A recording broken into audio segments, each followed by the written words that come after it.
వెంకటేష్ గారి సాయంత్రం movie review ఏంటో తెలుసుకుందాం. మూవీ అయితే నాకైతే సోసోగా అయితే అనిపించింది. సంక్రాంతి మూవీస్ రేసులో ఈ మూవీ నిలుస్తుందా లేదనేది డీటెయిల్గా అయితే తెలుసుకుందాం పదండి.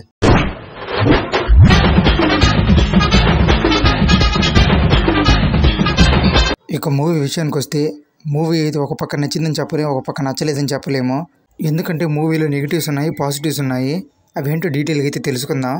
ముందుగా అయితే వెంకీ గారి యాక్టింగ్ పరంగా అయితే దుమ్ము లేపారు. తన 75th ఫిల్మ్ ఇది. యాక్టింగ్ పరంగా అయితే ఎవరికి వంక పెట్టలేము. ఎందుకంటే యాక్టింగ్ ఎరగదీశారు ప్రతి ఒక్కళ్ళు.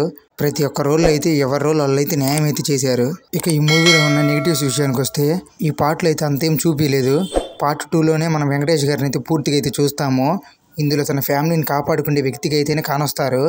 యాక్షన్ సీన్స్ కానీ కొన్ని బాగుంటాయి, కొన్ని అయితే అంతగా వర్కౌట్ అవ్వవు. కొన్ని సీన్స్ అయితే బాగుంటాయి, కొన్ని సీన్స్ అయితే అసలు ఏం బాగోవు.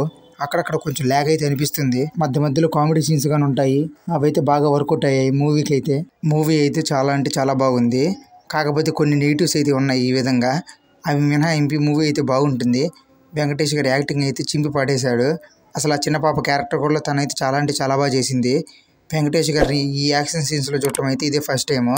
వేరే లెవెల్ అయితే చేస్తాడు. వెంకటేష్ గారి 75th ఫిల్మ్కి అయితే ఇదైతే న్యాయం జరగలేదని నాకైతే అనిపించింది. మూవీలో ఉన్న ప్రతి ఒక్క క్యాస్ట్ అయితే యాక్టింగ్ పరంగా అయితే దుమ్ము లేపారు. మన వెంకీ మామ అయితే ఈ మూవీతో అయితే హిట్ కొట్టినట్లే. నాకు తెలిసి బ్లాక్ బస్టర్ అయితే అవ్వదు. మరి ఈ మూవీకి రేటింగ్ వచ్చేసరికి 2.5 అయితే ఇస్తున్నాను. మరి మీలో ఎంతమంది ఈ మూవీని చూసారు? మీ భావన కింద కామెంట్లు అయితే తెలియజేయండి. మళ్ళీ నా సామిరంగా మూవీ రివ్యూతో అయితే కలుద్దాం. అంతవరకు సెలవు.